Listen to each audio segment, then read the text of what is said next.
Yo, it's me, dude. It's me, Pez Flips.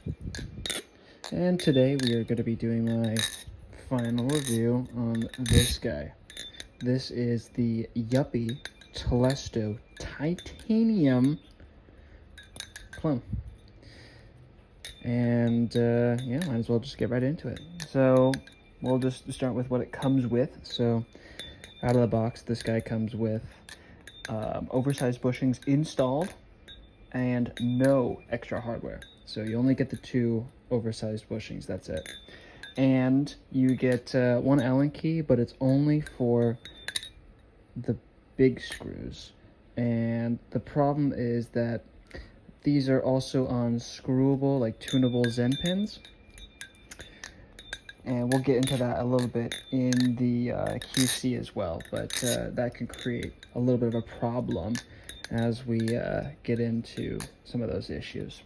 So feel-wise, the handles are relatively smooth. They are, let me turn this auto on. They are chamfered pretty well, no sharp edges on the main cutouts. The cutout for the Zen pins is actually a little sharp, not the sharpest, but it's there. This one feels a little bit more smooth than the safe handle one, so just kind of luck of the draw, I suppose. Going to the jimping though, the jimping is an interesting part. The jimping is actually quite sharp. Some people would say that's uncomfortable, but I'm of the position that it's not really going to be cutting you or anything, and if anything, you kind of need sharper jimping when a knife like this is on the heavier side, right? So some might not be a huge fan of that, but I actually really do like the jimping. It feels like it's actually doing something, whereas oftentimes the jimping doesn't really seem, doesn't really seem to want to do anything, so something to keep in mind. When it comes to the overall milling on the blade, everything is really nice. No sharp edges. This is a false live edge, so not really going to have an issue with that. The only thing is the tip is a little pokey. I wouldn't say sharp per se, but if you catch an aerial wrong, you know, you probably poke a hole in you, but nothing like too crazy. The point isn't all that dangerous. Overall, it does feel really bouncy, but that's after you do hand tuning. Like I said, it comes with oversized bushings, so you're going to need to tune them. You don't absolutely have to, but it's definitely going to go a long way with this guy to tune the bushings. From my understanding, Yuppie as a clone company, that's kind of their thing, is that they don't really bother with the tolerances in terms of like their cost, like what they're pricing things at. They're just kind of like circumventing the whole tuning process and kind of passing that on to you. So you might be getting savings, so to speak, but that savings, like where you're making that up for, is in the out of the box tolerances, which are not awful, but being oversized, you'll have a little bit of play and it won't sound as ringy or be as bouncy. Let's see. Let's go to the sound.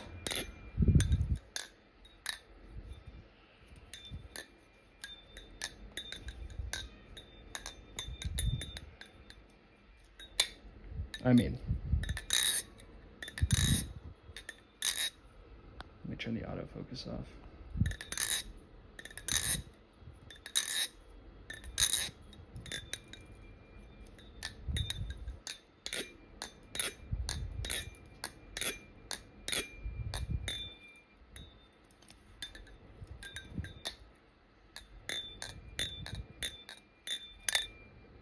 I mean, that thing just sounds so cool.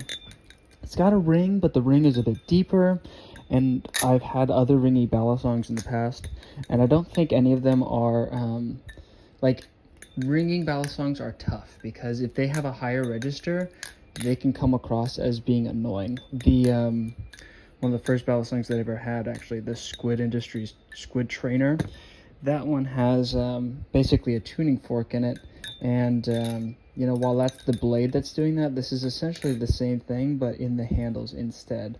And I would say this one is not that annoying. The one Tsunami, for example, I don't mind the ring, but it can definitely get tiring if you're flipping for a while, whereas this one's a little bit more subtle. If you do tune the balisong, like after those oversized bushings, when, you know, like it comes with that, if you do tune it, it will ring more. So it's definitely worth your while to tune if you're someone who cares. I'm sending you into the pocket dimension because I have to hand screw in the Zen nipple, or the Zen screw, I should say. But yeah, tuning is definitely going to make this sound a lot better, but the sound as is really nice. One of my favorite parts about this guy. And then we'll go into the look. So this is a controversial opinion, but I have always been of the belief that I would rather have a knife maker do more with less. I think overly busy designs actually do look a little cluttered and unorganized, and kind of lack a lot of these design principles of like thirds and shit like that. But like the Thomas balisongs, like the Aragon, for example, some people say it looks cool, and I know this is all just personal preference, but I find something like that looks a little busy, and I think this accomplishes what it needs to while looking very simple. You know, it doesn't feel like it has to do too much, but it does come out quite well. The blade itself is actually slightly stonewashed. If I come a little closer, you might be able to pick that up. You'll see that it has a little bit of a rough texture on it, but I think that plays quite nice. It's one of those things that you kind of have to look closely to pay attention to that kind of stuff, which I think as a design principle itself is actually a really nice touch. It's minimalism with small details where you're only rewarded as the viewer if you pay attention. So personal bias aside, another aspect is the anodization. Let's go back to autofocus. The anodization is this blurple color. Obviously, the camera is not going to pick it up to the best ability. The ano has some issues. If you guys can see that, looks like it's not wanting to show up. I don't know if you can see that little gap there. It looks like it got hit by something, but yeah, it has some issues, but overall it's pretty good, all things considered. The hardware I also think looks really cool. It has this really tough look to it. Almost looks like gears. And the interesting thing about the hardware is that the hardware is actually double male, I guess, double female. I don't know. The pivot is like just the thing, and then you screw in both heads. Like they're both male heads, which is really weird. I've never had a balisong like that, but it's pretty cool. And I feel like if I ever like put this guy in timeout or something and I replace these screws or something, I kind of like it because it gives it a little bit of pop where it kind of needs it, just a little bit of extra detail. But I could totally see myself swapping these screw heads out on another knife of mine just to make those look really cool. I just think that the hardware is like a nice accent piece for this. And like the screws themselves being you know, this bluish color, it works really well with this ano. I know that you don't have to get it I know that you don't have to get it in this color. There's a few different colorways, but yeah, definitely worth the ano, and it didn't cost me any extra money. I purchased this from BBK Balisong for $80 on a sale, and while it was being released, they mentioned, like, they emailed me and said, hey, we have a bunch of anodization colorways that weren't originally listed, but we're doing them instead, and I got this one sent out to me instead for the same price, so I'm really happy with that. Now, the $80 does not stay the same now. I've seen different listings for the price, and I think part of that is because of the popularity of this guy. It did sell quite well. So going to the quality control aspects of this, the first thing to consider is, I don't know if you can hear that. That's the Zen screw on my safe handle that's backing out. I know that most times these Zen screws are not Loctited on balisongs and you have to Loctite them, but here's the main issue. the freaking thing, the box that it comes in, it doesn't come with a driver for the smaller screws for the Zen screws. So it's just like I'm having to do this hand tune thing. I have one of the smaller screwdrivers, but it's at another place right now, so I can't really use it. Ultimately, the thing still performs all right, but you hear a little bit of that rattle of that screw. It hasn't backed all the way out, but it does back out a little bit, and I'd rather just have that settled. But that's another aspect of this thing requiring more and more work, is that you're probably going to want to get a little bit of thread locker in there, or like Loctite blue, and just get it in. Because I mean, with the Zen pins, it doesn't really matter if they're like, they can't really get loose per se. Maybe I'm speaking out of naivety, but you have to basically tune the bushings and tune your Zen screws as well, and get those with like probably Loctite blue or something like that. So just another thing to keep in mind. That's probably one of the biggest annoyances, is that they don't give you a driver for it. Even one of those like crappy Allen key ones, I know that they give you like the big one, but like at that point, just give us both. Or honestly, most people will have more than one ballast song, just saying. And I'd rather have, everyone has the drivers for the main screw heads, but no one really has the teeny tiny ones oftentimes. So definitely something to keep in mind. The uneven ano is really the only other quality control thing that I would think about that's like not obvious. Like the oversized bushings, I think is more of a feature than a bug kind of deal. But I'd already shown you, I think it's on this side. Yeah, but there's just like one spot where it's missing the ano. But being on the inside of the channel, it doesn't really matter too much, so I don't have a ton of complaints on that front. Balance wise is where this gets interesting. So this guy is blade bias. It's not aggressively blade bias, like it's still noticeable for sure, but I remember they made like aluminum versions of this clone, and that was like unbelievably blade bias, because the aluminum is just so light. The titanium helps to balance it out. This is definitely what the form was supposed to be when it was created by the original maker. This is just what it's supposed to be. It's heavy. This blade is very long and very thick. That spine is exceptionally thick. But overall, it is a fun flipper. I enjoy it, despite the fact that it's heavy and blade bias. Because it's blade bias, obviously the rollovers are a little weird. Feels like the handles just drag a little bit on rollover moves, and sometimes it just gets away from you. I'm a little partial to blade bias, just because I've flipped blade bias in the past, so I'm a bit more familiar with it. But if it's your first time with blade bias, you'll have a great time with fans. I mean, watch this thing just go. I barely have to give it anything, and it just keeps going. And that's fun. Like, you can incorporate a lot of fan combos into your stuff with this guy. When you're doing like rollovers and whatnot, I would probably hesitate, because it's not going to be able to do them as well as your handle bias knives are going to do them. Also, because of the weight, it kind of sucks at ricochets. So if you're constantly changing, say for instance you're doing like the cherry picker, you need to have strong fingers to do that, because this thing is just so heavy. It kind of makes it so that it forces you to have flow in a way, because you can't get away with ricochets, and ricochets in terms of like your combo philosophy sometimes take you out of that flow that you would normally see with like a more competent flipper.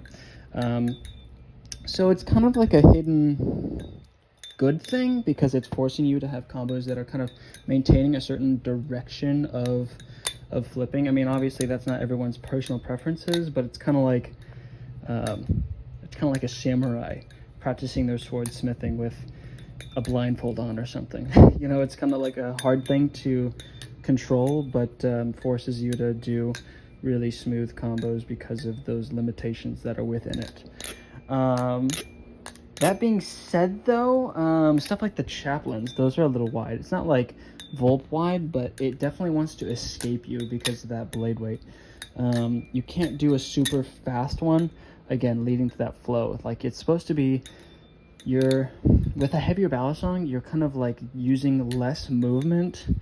You're more coaxing the ballast song into doing what you want it to do, and just guiding it rather than controlling it with a lighter ballast song. And I'm somebody who's used to lighter, so it's been an interesting experience to flip heavy, because it changes kind of the way that you approach these guys. But nevertheless, overall, going to my overall thoughts about this guy, it is a fun flipper. It's very different from everything else that I have. Being its weight, being its balance. I love the ring. It's very unique, you know. I think I'm going to keep this one in my collection for sure because I love the way it looks. I love the minimal design, and I think it's just different. It's just so different from everything that I have, so that when I'm flipping it, you know, I'm having such a unique experience. It feels like I'm flipping again for the first time like a little boy.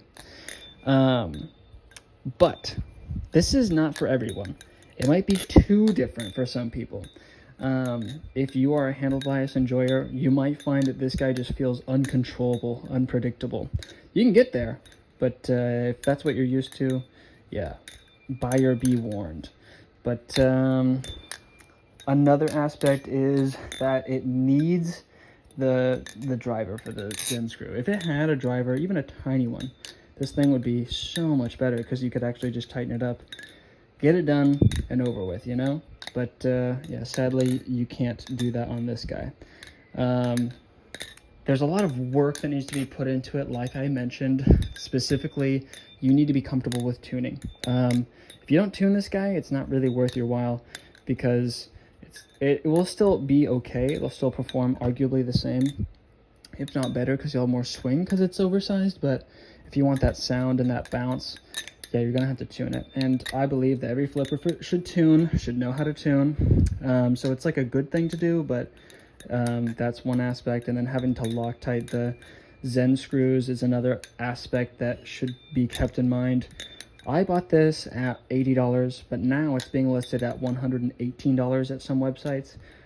Is it worth $118 for all that effort? For titanium, that's a tough call.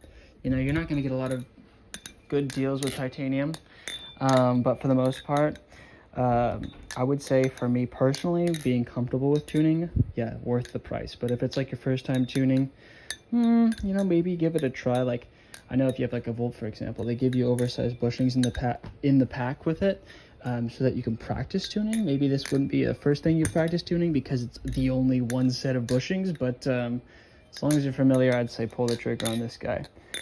So overall, I can say that it's not necessarily the most competitive flipper, but in terms of experience and the joy of flipping, if you will, it is still pretty fun. Overall, I'm going to give it out of 10, like a 7.8. For a lot of these like quality control issues, it's still good, but it's just lacking some stuff. I wouldn't get this as your main flipper, but definitely fun. I would say worth the price, even at that 118, if you are willing to make that commitment to the work that's required for it. But yeah, it's been Pez Flips. Let's try to hit the scissor. I get 3 tries. That's 1. This one is hard for the scissor because it's so heavy. 2. Let's see if I can get it on the last one. That one doesn't count. Well, that was almost it. But yeah, I'll see you guys later. I hope you have a good day, morning, afternoon, night. Bye.